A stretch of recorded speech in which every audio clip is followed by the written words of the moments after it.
आमचे मार्गदर्शक आदरणीय आमदार प्रतापराव भरणे या ठिकाणी आपले मनोगत व्यक्त करते।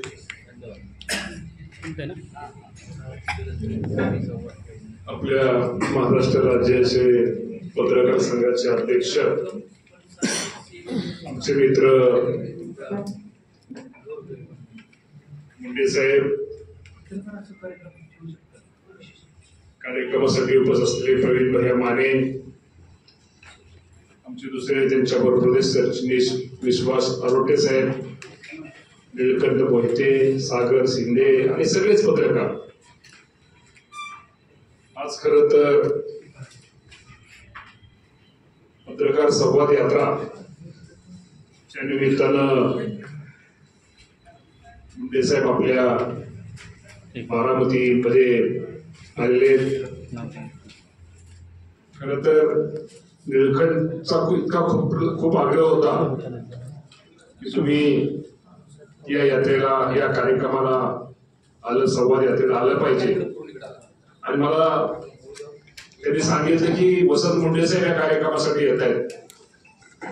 वसंत मुंडे साहेबांचं माझं नातं वेगळं आहे। मंत्रालयामध्ये म्हणण्यापेक्षा विधान भवनामध्ये त्यांची आमची भेट, त्यांची आमची सलामी मुंबईमध्ये नेहमी असते, जेवणाच्या डब्याच्या तिथं तर नक्की असते। आणि आज ते इथं बारामती आरोटे साहेब आणि दोघं पाहुणे आज इथं आलेले।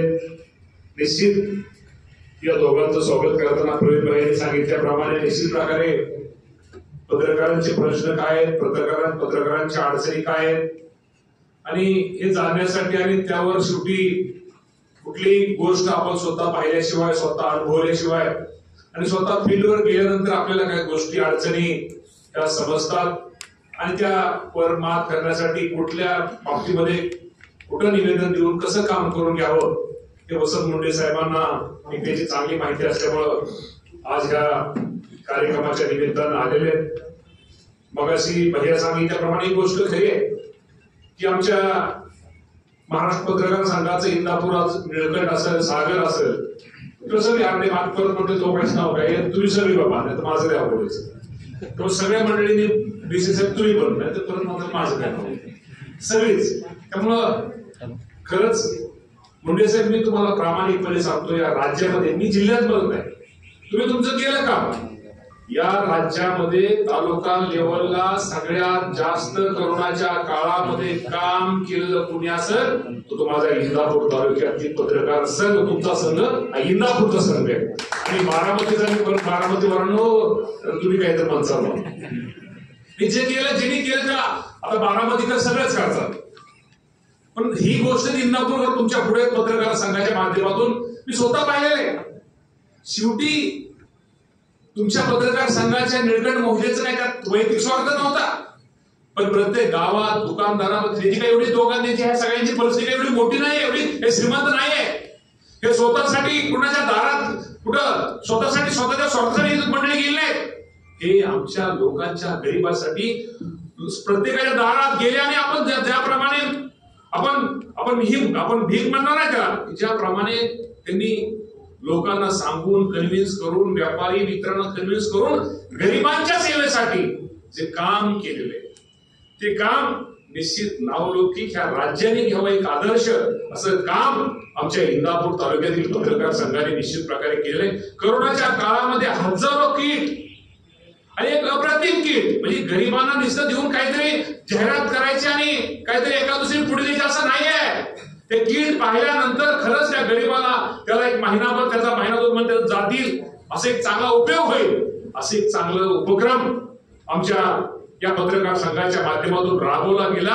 आणि हे प्रत्येक घरोघरी जाऊन ज्याच्याकडे देण्याची परिस्थिती व्यापारी असतात त्यांच्या घरोघरी जाऊन त्यांनी गोळा केलं, हे सोपं नाहीये, हे खरंच एक घेण्यासारखं। शेवटी आम्ही नेहमी म्हणतो गरिबांची सेवा हीच ईश्वर सेवा, ती सेवा करायसाठी कुठं पंढरपूरला, कुठंतरी बालाजीला किंवा तिकडे वैष्णवदेवीला जायची गरज नाही, हेच गरिबातच आपण देव पाहिला पाहिजे, देवी पाहिली पाहिजे। या भावनेतून एक तुमच्या संघाच्या माध्यमातून खूप चांगलं काम करोनाच्या काळात झालं। मी तर नेहमी म्हणतो आनंदात सगळे असतात, आनंदात सगळे असतात, चांगल्या काळात सगळे असतात, आपल्या दुःखाच्या काळात, अडचणीच्या काळात ती माणसं आपल्याला मदत करतात, सहकार्य करतात, ती माणसं कुठेतरी आपली असतात, त्यांना कुठेतरी आपल्याबद्दल एक प्रेम, भावना, एक आदर त्यामुळे असतो. हे निळकंठ तुम्ही सगळ्यांनी, नाही तर सगळ्यांनीच बाबा, ती एकच नाव आहे माझं द्यावं. त्यामुळे सगळ्यांनी हे जे काम केलंय ते काम मुंडे साहेब, आमचे आरोटे साहेब, खूप एक नोंद घेण्यासारखं काम आमच्या इंदापूर पत्रसंघ. आणि हे नुसतं हेच नाही, अनेक सामाजिक कामामध्ये ज्या ज्या माणसाला जिथे अडचणी, जिथे गरज वाटेल, ही मंडळी नेहमी दवाखान्यामध्ये ह्याच्यामध्ये जात असतात लोकांना. आणि जिथं जिथं एखाद्या ठिकाणी एखाद्याने चांगलं काम केलं तर या पाठीवर शब्बाशी थाप टाकण्याचे काम ही मंडळी करत असतात. आणि जो कोण चुकला, जर कोणी अन्याय करत असेल तर त्या अन्यायावर आवाज उठवण्याचं काम हे तुमच्या संघाच्या पत्रकारांच्या माध्यमातून चालेल. त्याचे कामदार म्हणून आम्हाला अभिमान आहे. मुंडे साहेब, तुमचं कसं आहे पत्रकारांचं, तुम्ही ह्या गोष्टी केल्यानंतर तुमचं टिकतं किंवा पत्रकार पण तुम्हाला मगाशी तुम्ही सांगितलं टाळ्या वाजवा, तुम्ही इतक्या वेळेस तुम्ही दुसऱ्यांच्या टाळ्या बघता, कोण वाजवते का नाही बघवते, पण मगाशी म्हणलं तुम्ही टाळ्या वाजवा. पण टाळ्याचं काय महत्व तुम्हाला पण कळत. त्यामुळे मुंडे साहेब, तुमचं कसं आहे, तुम्ही जर चांगलं काम केलं, पत्रकार म्हणून केलं, ब्रेकिंग न्यूज दिल्या, भगतजी कुठे गेल्या दिल्या, तर तुमचं कुठेतरी नाव तुमचं हे होतं. तसं पुढे राजकारणात काय खरं राहिलं, किती चांगलं काम केलं तर लोक तुम्हाला चांगली म्हणतील असं नाही. उलट चांगलं काम करण्याला त्रास एक म्हणायचं आहे. मुंडे साहेब, ज्या झाडाला फळ येतं, ज्या झाडाला फळ असतात ना, मोकळं झाड असतं, ज्या झाडाला फळं असतात त्या झाडाला दगड जास्त पडतात. शेवटी गोष्ट खरी आहे. पण म्हणलं काम तुम्हाला काम केलं तर तुम्हाला शाबासकी किंवा तुम्हाला ब्रेकिंग न्यूज दिलं तर तुमचा दबदबा वाढतो, तुमचं सगळं वाढतं. तसं आमचं नाही होत. त्यामुळे कधी कधी वाटतं खरं प्रत्येकाला असं ठीक आहे, तुमच्या अडचणी तुम्हालाच माहितीये. शेवटी एक गोष्ट खरी आहे, तुमचं तुम्हाला वाटतं आमचं लय चांगलं, आम्हाला वाटतं तुमचं लय चांगलं, दिसतं तसं नसतं, म्हणून जग फसतं. त्यामुळे ह्या गोष्टीमध्ये शेवटी आयुष्यामध्ये काय असतं, आज पत्रकार म्हणून काम करताय, शेवटी आयुष्यामध्ये काय मुंडे साहेब, आनंद द्यायचा असतो आणि आनंद घ्यायचा असतो. आनंद हा गोलगोल आहे.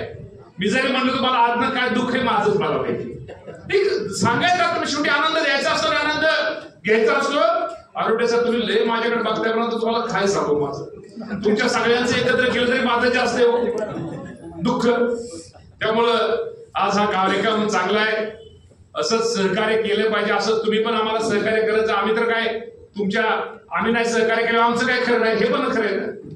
म्हणजे तुम्हाला जर तुम्हाला त्यामुळे आज भया वगैरे सांगितलं आपण सहकार्य करू, आणि हे लय मंडळी आता हे नाही केलं आपलं भया कसं व्हायचं. त्यामुळे सहकार्य हा विषय ना, सहकार्य तर म्हणजे हे करावंच लागतं. आणि आज हा वेगळा कार्यक्रम आहे. शेवटी संवाद यात्रेच्या निमित्तानं आमचे मुंडे साहेब, आरोटे साहेब ही सगळी मंडळी राज्यामध्ये फिरतायत. त्यांनी दीक्षाभूमी ते मला वाटतं मुंबई अशी यात्रा तुमची 24 दिवसाची यात्रा आहे.